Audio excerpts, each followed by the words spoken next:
Buenas tardes, estamos retomando nuestras clases y vamos a continuar con el estudio de las obligaciones que para el arrendador y arrendatario genera el contrato de arrendamiento. Solo a modo de resumen, tal como lo hacemos en otras oportunidades, diremos que tratándose del contrato de arrendamiento y con relación al arrendador, las obligaciones que éste asume son el de entregar la cosa arrendada, 2, mantenerla en el estado de servir para el fin del arrendamiento, y 3, librar al arrendatario de toda turbación o embarazo en el goce de la cosa. En cuanto a la entrega, ya nosotros veíamos que esto supone simplemente el traslado material de la cosa del arrendador al arrendatario. El contrato de arrendamiento es un título de mera tenencia, el arrendatario reconoce dominio ajeno. Por lo tanto, la referencia que hace el 1920 a las formas de tradición del 684 y 686 debemos entenderla según el contexto de este contrato, es decir, entregas reales o simbólicas sin transferencia de dominio, por cuanto este no es un título traslaticio, sino que es de mera tenencia. También vimos el tiempo y lugar de la entrega, o sea, aquí la regla general es la convención de las partes, sino la ley establece cuál es el momento y el lugar donde ha de entregarse la especie o cuerpo cierto o una especie genérica. En cuanto al estado en que debe entregarse la cosa, claramente este debe cumplir para el fin respecto del cual la cosa fue arrendada.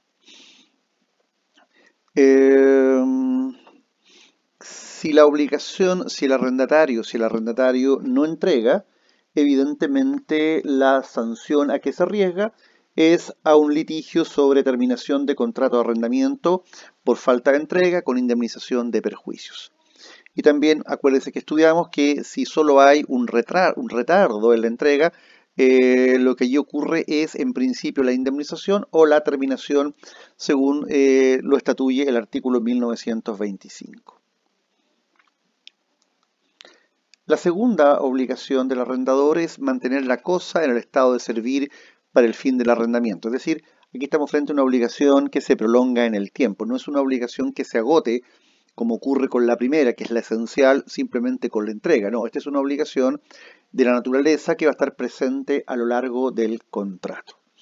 Y aquí entonces nosotros empezamos a estudiar los diferentes tipos de reparaciones, expensas o gastos que ha de ser considerados durante la vida del arrendamiento. Y aquí tenemos las llamadas reparaciones necesarias, las útiles, las voluptuarias y las locativas. ¿A qué se obliga el arrendador? Se obliga a la reparación necesaria, esto es la indispensable para mantener la cosa en estado de servir para el objeto para el que se arrendó. Estas reparaciones necesarias las puede sufragar, las puede costear el arrendador o las puede costear o sufragar el arrendatario, y en ese caso él tiene derecho a que el arrendador le haga el reembolso. Las mejoras útiles son aquellas que, como señalábamos, aumentan el valor comercial. El arrendador solo es obligado a su reembolso en la medida que expresamente lo haya asumido en el contrato. En cuanto a las mejoras voluptuarias, ellas claramente que son aquellas expensas de lujo. Evidentemente ahí el arrendador no tiene por qué soportar su costo, salvo evidentemente que en el contrato se haya convenido el reembolso o el abono de ellas. Y finalmente las llamadas reparaciones locativas, que son aquellas que por la costumbre del país son de cargo de los arrendatarios y que provienen de los deterioros normales de la utilización de la cosa. Estas claramente son de cargo del arrendatario. Y estábamos entonces en la tercera obligación, que es la de librar al arrendatario de toda turbación o perturbación en el goce de la cosa. Con respecto a estas turbaciones, ellas pueden ser turbaciones que emanen de conducta del propio arrendador o bien que emanen de la conducta de terceros. En el caso de la conducta proveniente de terceros, en la clase anterior veíamos que estas pueden ser de hecho o de derecho, y indicando que en el caso de las turbaciones de hecho es el arrendatario quien tiene que asumir su reparación. Y en el caso de las turbaciones de derecho, estamos frente a aquellas acciones judiciales o reclamaciones judiciales que hacen terceros de la cosa arrendada. Ahora, para determinar cuáles son los derechos del arrendatario frente a las turbaciones de derecho, tenemos que distinguir si es una turbación de escasa importancia o si es una turbación de entidad importante. Si la turbación es de escasa importancia, el arrendatario tiene derecho a una rebaja del precio, manteniéndose el arrendamiento.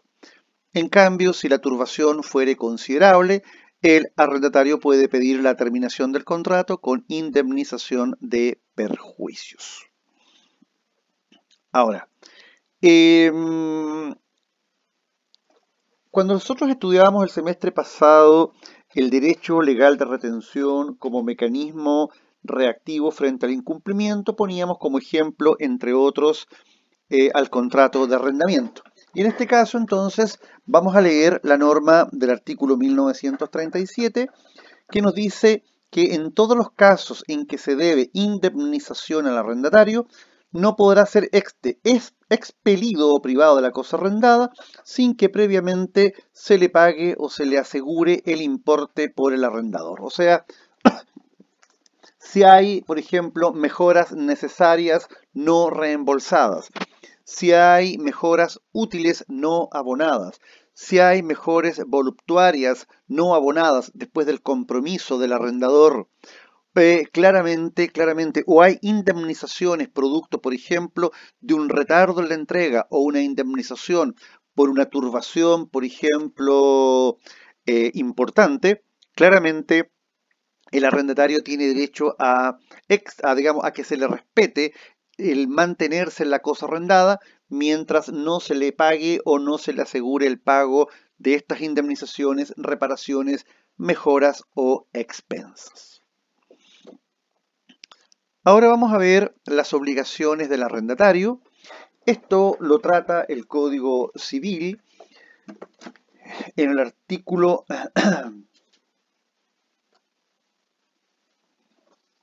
a ver, vamos viendo. ¿Qué obligaciones asume el arrendatario? El arrendatario asume, en virtud del contrato, las siguientes obligaciones.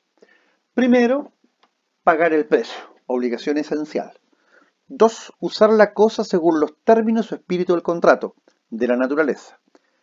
3. Cuidar la cosa como un buen padre de familia, de la naturaleza. Efectuar las reparaciones locativas, de la naturaleza. Y 5. Restituir la cosa al término del arrendamiento. Pagar el precio o renta y restituir la cosa al término del arrendamiento son las obligaciones esenciales del contrato. Las restantes son de la naturaleza. ¿Cuál es la obligación esencial primaria del contrato de arrendamiento? Pagar el precio del contrato. Y ya sabemos que cuando el precio se paga en forma mensual, pasa a denominarse renta. ¿Cuándo debe pagarse el precio? El precio debe pagarse en la época convenida y se puede pagar la renta día a día, semana a semana, quincena a quincena, mes a mes, año a año. Sin embargo, a falta de estipulación, conforme la costumbre del país. Y en defecto de normas consuetudinarias, bueno, las normas supletorias que al efecto establece el artículo 1444. Artículo 1942. Dice, el arrendatario es obligado al pago del precio o renta.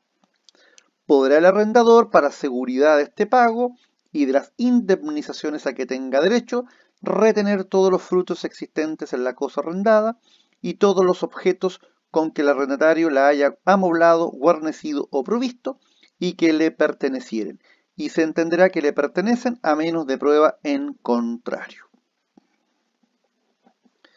El pago del precio renta, a su vez, nos dice el artículo 1944, se hará en los periodos estipulados o a falta de estipulación, conforme a la costumbre del país, y no habiendo estipulación ni costumbre, fija según las reglas que siguen. Y ahí viene, en materia de predios urbanos, se pagará por meses, la de predios rústicos por años.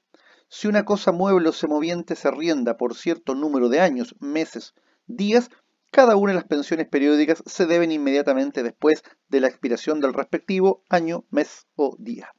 Y si se arrienda por una sola suma, se deberá esta luego que termine el arrendamiento.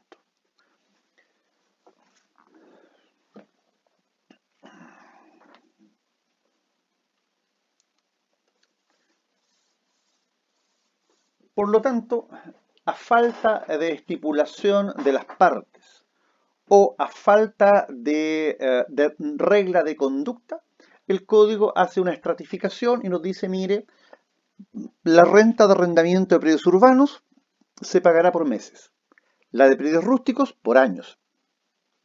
Si se arrienda una cosa mueble por cierto número de años, meses o días, la renta se deberá inmediatamente después de expirado el respectivo año, mes o día, y si se arrienda por una sola suma, se deberá esta luego que termine el arriendo.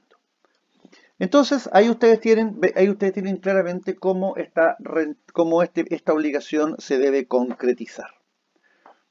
¿Qué pasa si el arrendatario no paga la renta de arrendamiento? A ver, este debe ser uno de los problemas que más llega a tribunales, porque la ley 18.101 y el decreto ley 993, el primero para los predios urbanos y el segundo para los predios rústicos, reglamentan el procedimiento judicial encaminado a poner término a un contrato de arrendamiento cuando el arrendatario ha dejado de pagar la renta. En el caso de los inmuebles rústicos, presentada la demanda, el tribunal cita una audiencia de contestación y conciliación al día 31 siguiente contado desde la última notificación. Y en el caso de los arrendamientos de predios urbanos, el tribunal, una vez que acoge la demanda, citará a una audiencia de contestación, conciliación y prueba para el quinto día hábil contado desde la última notificación. Y también el Código Civil reglamenta la forma como el arrendatario ha de ser requerido de pago o interpelado o reconvenido de pago con relación a las rentas adeudadas. Y ahí hay una reconvención de pago que es en el acto de la notificación y una segunda reconvención de pago en la audiencia de estilo. Ustedes en Derecho Procesal van a estudiar como juicios especiales los derivados del contrato de arrendamiento. Y ahí ustedes van a estudiar el juicio de terminación de contrato de arrendamiento por no pago de rentas, el juicio de desahucio de contrato de arrendamiento, el juicio de terminación de contrato de arrendamiento por extinción del derecho del arrendador y el juicio de terminación de contrato de arrendamiento por expiración del plazo. Entonces, claramente el tema del no pago del precio amerita que el arrendador pueda demandar ya sea el cumplimiento del contrato o su terminación y en ambos casos con indemnización de perjuicios. Si ustedes se van al artículo 7 de la ley 18.101, que es la ley sobre arrendamiento de predios urbanos, ahí ustedes van a poder visualizar lo que yo les estoy señalando sobre el particular, porque ahí está establecida la competencia de los tribunales civiles para conocer de ciertas y determinadas materias dentro de las que yo he hecho referencia en este minuto. O sea, ahí está establecido el procedimiento y solamente a modo referencial, digamos. dice lo siguiente. Las normas de que trata este título se aplicarán a los juicios relativos a los contratos de arrendamiento de inmuebles a que se refiere el artículo 1. Deberán aplicarse en especial a los juicios siguientes. 2 puntos, desahucio. 2, terminación del arrendamiento. 3, restitución de la propiedad por expiración del tiempo estipulado para la duración del arriendo. 4, restitución de la propiedad por extinción del derecho del arrendador. 5, de indemnización de perjuicios que intente el arrendador o el arrendatario, y otros que versen sobre las demás cuestiones derivadas de estos contratos. Y el artículo 8 es el que reglamenta la forma como ha de llevarse a cabo el procedimiento. No me quiero meter en el procedimiento porque obviamente es un tema propio del derecho civil, derecho procesal, perdón, pero tiene cosas bien interesantes con respecto, por ejemplo, a la presunción de la presunción de domicilio del arrendatario en el inmueble arrendado para efectos de notificación. El hecho que esta es una audiencia extremadamente concentrada, o sea, una audiencia de contestación, conciliación y prueba, y claramente también tiene reglas especiales en materia de presentación de lista de testigos respecto al arrendador en la demanda y el arrendatario antes de las 12 horas del día anterior a la audiencia. Con eso yo creo que ustedes ya quedan con alguna idea de aquello que van a estudiar después de modo más pormenorizado. La segunda obligación del arrendatario es aquella obligación de usar la cosa según los términos o el espíritu del contrato. El derecho de gozar de la cosa no es ilimitado para el arrendatario, evidentemente. Por la inversa, debe encuadrarse dentro de ciertos límites. La forma entonces del goce será, en primer término, la que las partes convengan expresamente. A falta de estipulación, el goce del arrendatario deberá ajustarse a la presunta intención de los contratantes y al natural destino de la cosa. ¿Qué nos dice a este respecto el artículo 1838? El arrendatario es obligado a usar la cosa según los términos o espíritu del contrato, y no podrá en consecuencia hacerla servir a otros objetos que los convenidos, o a falta de convención expresa, aquellos a que la cosa es naturalmente destinada o que deban presumirse de las circunstancias del contrato, de las costumbres del país. Por eso, que si ustedes se van a los contratos de arrendamiento que yo les envié como material complementario de estas clases, ustedes podrán visualizar que en alguna cláusula se dice el inmueble solo podrá ser destinado a servir de casa-habitación. El inmueble solo podrá ser destinado a servir de local comercial. Y ojo, y local comercial de venta de, por ejemplo, venta de pan, venta de bebidas. Por lo tanto, yo lo que no puedo hacer es desnaturalizar el uso convenido o el uso que conforme al espíritu del contrato ha de dársele a la cosa. Por lo tanto, claramente que si esta obligación el arrendatario la incumple, el arrendador queda habilitado para demandar la terminación del contrato, ¿cierto?, con indemnización de perjuicios o bien solo la indemnización de perjuicios. Aquí me quiero detener un segundo porque quiero leer el inciso segundo del artículo 1838, porque esta norma tiene una idea bien interesante que, bueno, obviamente, está en armonía con el 1553. Lo voy a explicar esto en la medida que estos encuentren el artículo, digamos, porque lo ando buscando. Si el arrendatario contraviene a esta regla, podrá el arrendador reclamar la terminación del arriendo con indemnización de perjuicios o limitarse a esta indemnización dejando subsistente el arriendo. Cuando veíamos nosotros si cabía o no la posibilidad que en nuestro derecho la acción indemnizatoria tuviera lógicas de autonomía, decíamos, mire, tratándose de la obligación de hacer conforme al 1553, el acreedor puede demandar a su arbitrio cualquiera de los 3 derechos que allí se formulan. Y uno de ellos es la posibilidad de demandar en forma directa solo la indemnización de perjuicios sin tener que pasar por el cumplimiento o la resolución del contrato.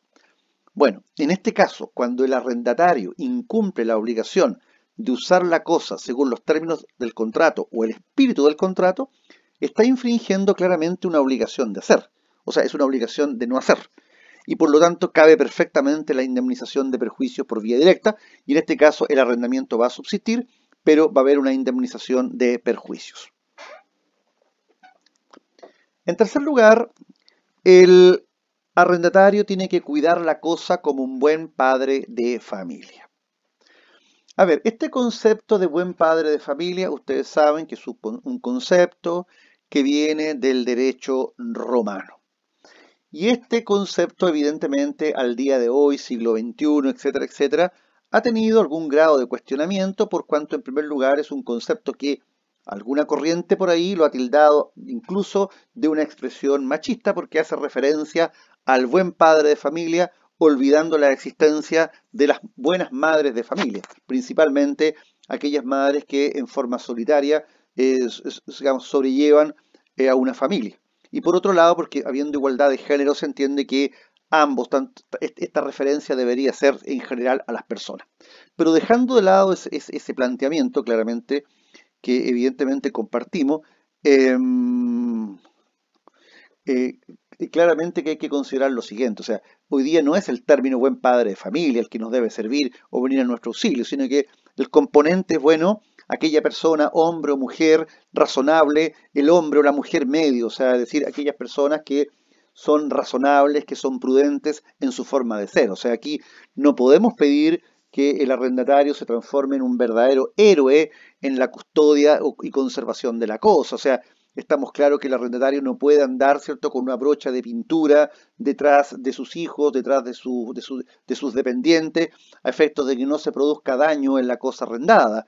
Es claro que el arrendatario no puede andar todo el tiempo, digamos, solucionando los eventuales desperfectos que puede ocurrir según el uso natural de la cosa. O sea, claramente eso no es así, digamos. O sea, no porque después haya un temporal, haya lluvia, el arrendatario va a terminar en el techo, ¿cierto? Examinando cómo se comporta el techo con esa lluvia. No es eso lo que se le pide.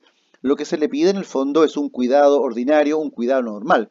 Por eso que en materia de contrato de arrendamiento, a falta de estipulación, el arrendatario responde de la culpa leve. Acuérdense que de acuerdo al 1547, el deudor responde de la culpa a la que se obliga. Y si nada se ha dicho, va a responder según si el contrato cede en beneficio del acreedor, si cede en beneficio de ambos o si cede en beneficio del deudor. Cuando el contrato cede en beneficio de ambas partes, como ocurre por ejemplo con los contratos bilaterales, claramente la obligación del arrendatario es vinculado a lo que es la llamada culpa leve. O sea, evidentemente eso es la culpa leve.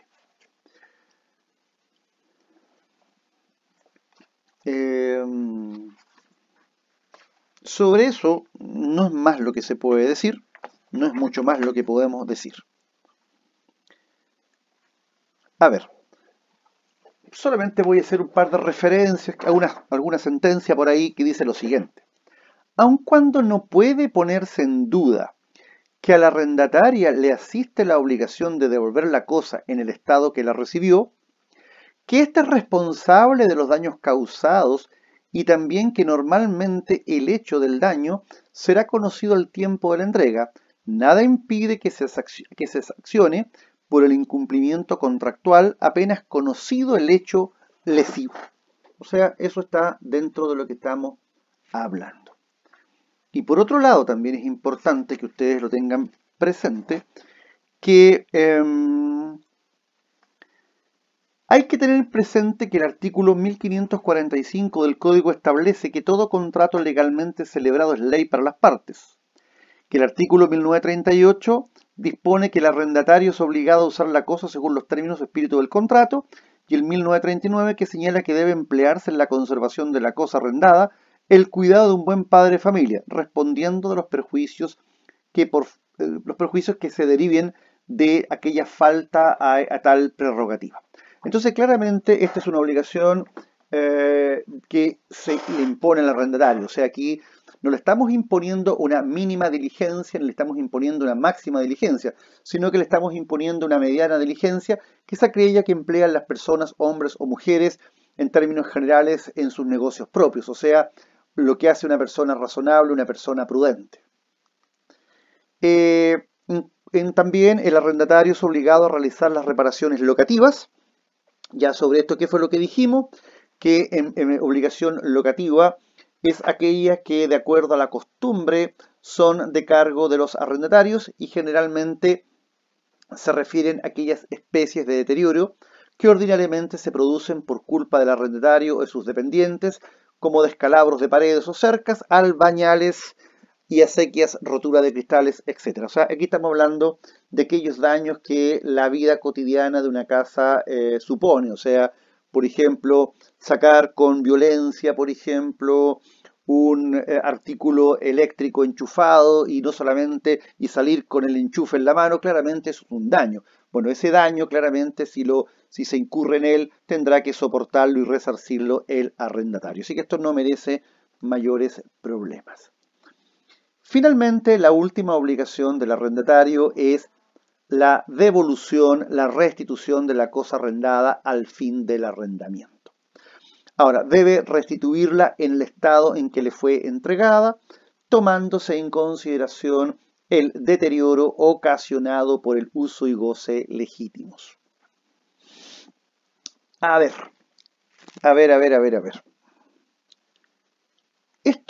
Esta obligación, según las palabras que emplea el profesor Domínguez Águila, es lo que se llama la devolución a la idéntica, o sea, tal como yo lo recibí. O sea, si yo recibí la casa pintadita, con los cerámicos en buenas condiciones, con el piso flotante, digamos, limpiecito, evidentemente el día que yo me vaya voy a tener que de alguna manera dejarla en esas condiciones. Ahora, cuando no lo hago en esas condiciones, evidentemente me estoy arriesgando a una demanda indemnizatoria, sin perjuicio de que las partes hayan podido prever que esta situación se iba a producir y frente a eso en el contrato de arrendamiento se haya acordado el pago de lo que se denomina el o los meses de garantía. Acuérdense que cuando se negocia un contrato, se negocia no solamente el precio del contrato, sino que también es posible, en virtud del carácter de contrato libre de discusión del arrendamiento, que las partes acuerden 1 o 2 meses de garantía a efectos de que cuando el arrendatario haga la restitución, bueno, existan los fondos para hacer frente a una eventual reparación por el deterioro razonable de la propiedad. Por lo tanto, claramente que esta devolución a la idéntica puede llegar a implicar evidentemente algún costo y que puede ser satisfecho en el minuto de la devolución o puede estar debidamente regulado con anterioridad. A ver, una vez que hemos examinado o estamos examinando las obligaciones del arrendatario, hay que tener claro que los juicios en general de arrendamiento se reducen a aquellos juicios en que la renta no es pagada y vamos a ver después los juicios en que el tercero que compra un inmueble arrendado no está obligado a respetarlo y por lo tanto ejerce las acciones legales a fin de desalojar a su arrendatario. Yo les diría que más o menos esas son las cosas más interesantes con respecto a la obligación de restituir. ¿Qué más les puedo decir? No, me parece que ahí está bastante claro lo que yo ya les he dicho en materia de arrendamientos. Nos vamos entonces ahora al estudio de las causales de extinción del contrato de arrendamiento. A ver, estamos a los 29 minutos de esta clase, por lo tanto dejo anunciado que para el próximo módulo vamos a estudiar la terminación. Así es que nos vemos en una próxima oportunidad porque vamos a concluir esta clase en este momento.